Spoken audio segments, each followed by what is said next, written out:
We're back. We're back with Argus Hamilton Comedy Store tonight.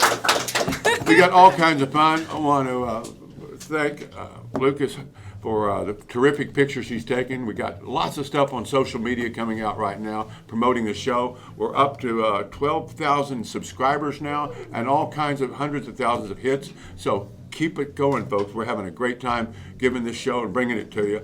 And what I'd like to do is break out this wall and make this a big studio. Yeah. I don't want to go upstairs to the belly room. I love this room. I love the acoustic. Sharon, I know you know a good comedy room when you see one. This is a good place.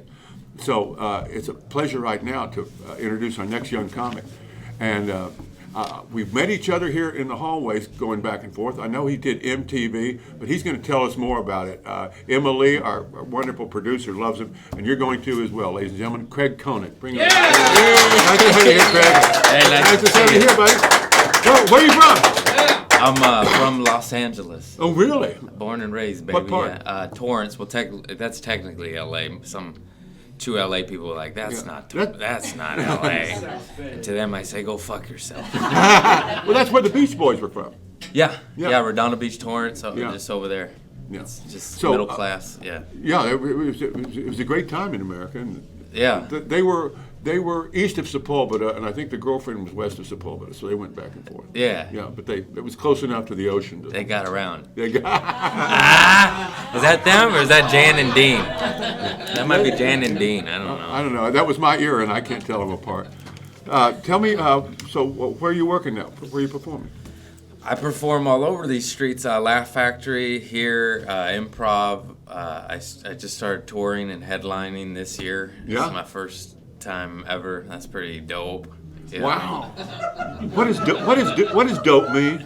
Good. 2 thumbs up. You say good? Yeah, okay. Yeah. It was good in my era too. It's still good in this era too. Yeah. What's your favorite drug?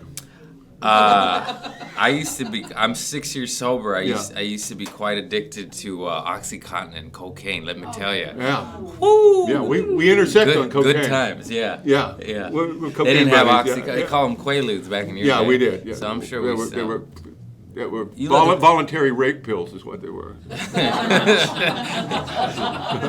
You look like a double dipper. Did you double dip? No, I was Coors and cocaine. Okay. And then Mitzi forced me to get sober in '86. And it was interesting. I was watching the History Channel the other night. It was the 10 biggest mistakes in history, you know. And I was fascinated to see that Mitzi's decision to save my life made number 6.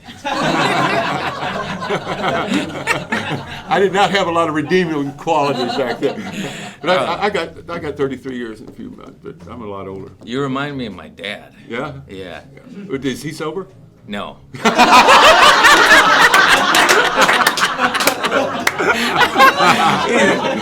He's a raging alcoholic. Yeah. So you resent the fact that he still gets to have all the fun.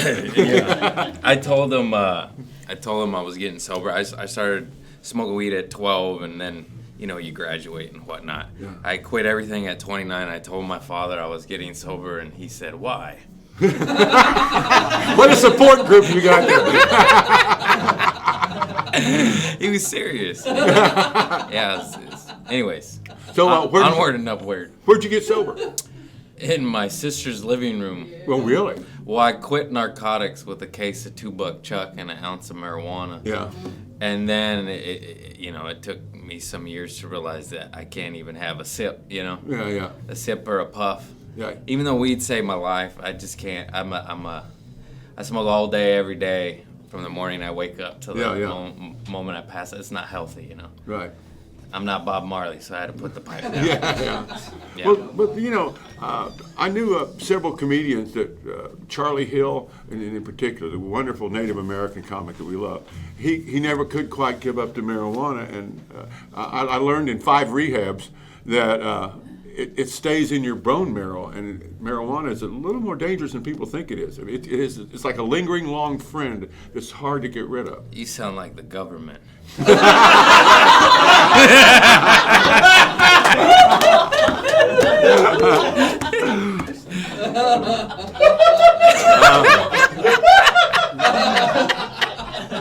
I suppose the House of Lords is technically the government. Yeah. Maybe sounds you're like right. a government study if I've ever heard of one. You know. Anyways, I don't partake in anything, but I think weed's all right. It's put on this earth. We might have, made it 20 times stronger than the Yeah. good Lord initially intended, but That's the American way. that's science. You know? What are you gonna do? Well, do you incorporate recovery or drug use Yeah. in your act? Absolutely. I talk about a lot of drugs and stories and getting arrested. Give us an arrest story. I threw firecrackers at police on horses in Hermosa Beach. It was 4th of July. It was the time to celebrate. I was on whiskey and cocaine, Of course. and it seemed like the thing to do. Sure. What did the firecrackers do to the horse? Yeah, what do you think, man? They were. Yeah, that's what the whole idea. I want to hear. You said "wee" like you enjoyed it too. They were excited. Yeah. And then they chased after me, and it's all in my act. It's just until you have been galloped after by a posse of sheriffs on horses, you haven't lived. So that's how they caught you. They were on horseback. Yeah, Man, you're a young guy. You could They're outrun the quick. cops. They're quick. Yeah. Yeah. They got me. Oh my gosh. And then I had 4 charges. Assault on an officer, assault on a horse officer. I was like, how did he become a cop? I don't know. Detonation of explosive devices and possession of explosive devices. Well, that's pretty strict. Yeah, that's what I said. All right, but I lawyered up and kept my mouth shut, and then when I was in jail that day, I was like, that's it, I have to get sober and I have to do stand-up because it was always in me, and I was just a knucklehead. Obviously by my antics, you probably could tell. But then I finally went and started doing open mics, and I got sober, but it's all a long process that took. Well, so you never really tried doing stand-up stone or buzz? Yeah, I was fucked up the first few years. When you were on the marijuana maintenance? Yeah, marijuana and alcohol, not so much cocaine at that time. Yeah. I was never funny on cocaine. You're just in a hurry to get to the next line. Yeah, everything's more aggressive and angry. Yeah. Yeah, no, I forgot a lot of my act. What a shocker. Yeah. And your crowd work was like really laid back? It was, my crowd work's terrible. I'd be like, where are you from? Ohio. Okay, see you later. That's it. Pretty snappy repartee. I'd be like, cool, all right. I would freeze up. Like, I would only get 7-minute sets, or 5 minutes even, and then halfway through I'd be like, and people would laugh at me, but I would be dying inside, because I didn't know what I was supposed to say next. Were you tape recording? Yeah. Because I bet you got some pretty good material out of all this back against the wall. Yeah. Yeah. Yeah, it was. Because if you back a coward into a corner, he'll kill you coming out. I didn't kill anybody. Just bombed a lot. Yeah. Well, that's the only way you learn. Yeah. It's the only way you become bulletproof and irresistible. You got to bomb until you're bomb-proof in this business. Irresistible. I like that. Absolutely, man. That's nice. That's what. It's just like training to be a Marine. You've learned that by Yeah. now. Oh yeah. And now you broke it through, and you're headlining now. Yeah. That's 45 minutes on the road. Yeah. They just flew me out to Milwaukee. It was a trip. Milwaukee. Yeah, I've never been. I mean, I've opened up for famous fucks, as I call them, for like Bobby Lee and Crystalia and whatnot. Oh yeah. But I've never done it on my own, so it's a satisfying, cool feeling. What's it like? Ollie Joe Prater used to tell me when he went out when these clubs started in the early '80s, he felt the responsibility of the show when you're going on last. Absolutely, yeah. It was an insane added pressure because before I'm just emceeing, hosting, or featuring in the middle, and featuring is the easiest gig on earth. Yeah, they're already warmed up. The show isn't on your shoulders, and they're not too drunk yet. Yeah. So it was different. Well, doing 45 minutes in a foreign country like Wisconsin. Yeah. What did they get you being a California guy from... They did, thank God, because I have what I have, and I've bombed in weird places. Yeah. Because I have what I have. I talk about farts and drugs. Really? And does that look at me? Does that come as a shock? All right. Guess didn't occur to me, but all right. Never does. But I remember bombing in Dubuque, Iowa, and they looked at me like I was Sasquatch, like I was an alien, and they were just like, "What are you?" And I was like, "This is what I have, people." Like, what are you? What do they mean? I don't know. I just like they're farmers, and I'm half Mexican, sober, druggy hippie kid. They got arrested a bunch. We didn't relate. I didn't have any John Deere material.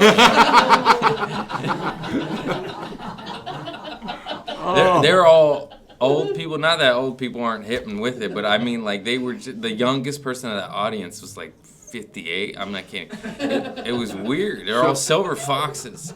So much for the cocaine Yeah, material. but you're in Hollywood. Go to Dubuque and talk to 50 years.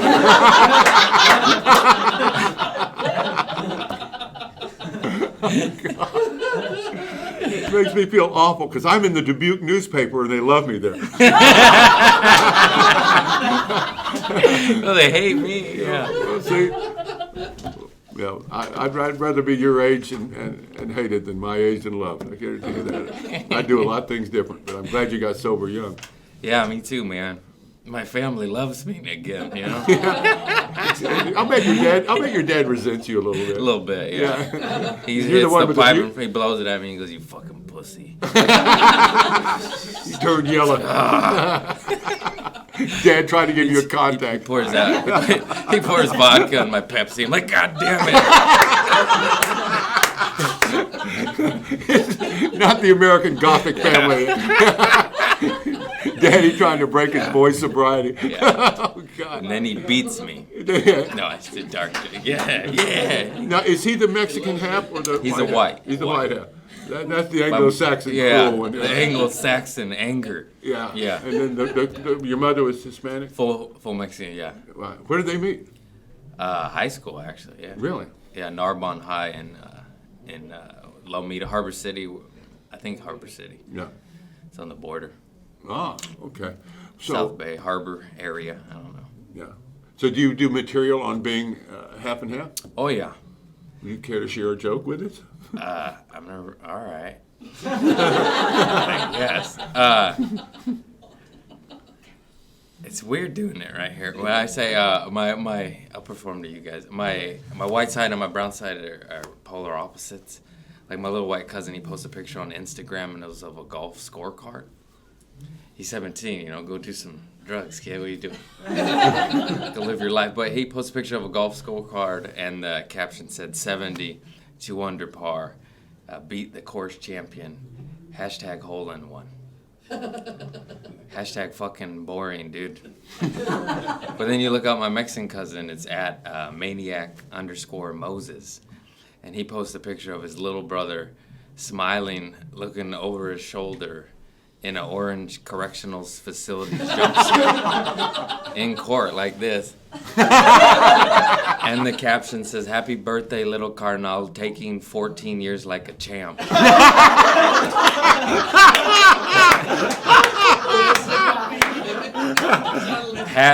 #free baby bozo. I clicked the hashtag. And one photo. I felt weird performing it like this, but it worked, I guess. I just can't imagine Dubuque staring at you. That's great stuff. Yeah, that joke is 100% true. I was working at Trader Joe's, and I was on Instagram on my lunch break, and then my white cousin popped up, and it was a golf scorecard, and then 3 scrolls later, it was my Mexican cousin, and he was in the jumpsuit like this. And I was like, what the fuck? Yeah, like it just wrote itself like right there. I had a joke that night. Yeah, absolutely. Yeah. That's an opener, man. Yeah. Well, I'll show you the photo. how did, wait a minute, you worked at a grocery store?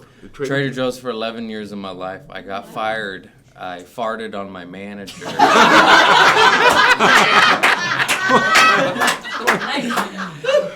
And You weren't the manager after 11 years? I got demoted. That's Well, tell me about that. yeah. I farted on my manager, and I filmed it, and I posted it on Instagram, and then when the baby bit viral, and then corporate saw it, and they're like, "Get this kid out of here," and then I got fired for farting, and that's fantastic.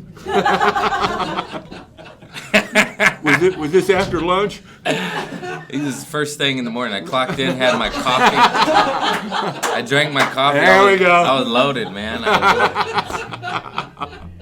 Got some bits out of it. It was a good deal. Yeah, you got material out of it. That's all that matters. Man.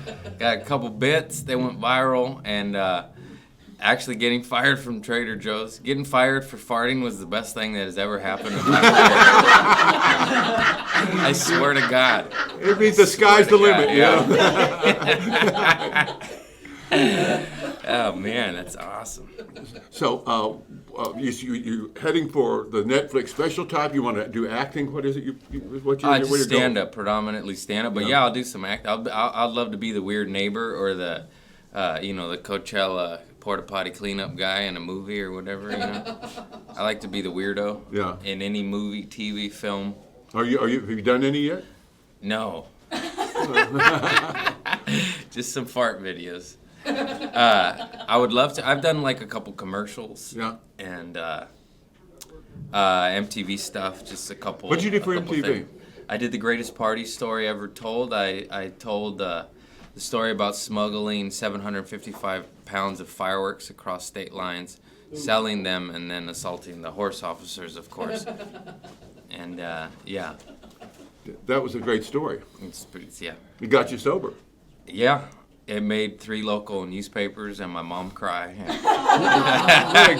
That's a great bottom, man. Yeah. That was a lot more bottoms after that. Well, it's a start. Well, I'm He's getting the signal from Al. He's waving the white towel. Okay. Well, then Even he's.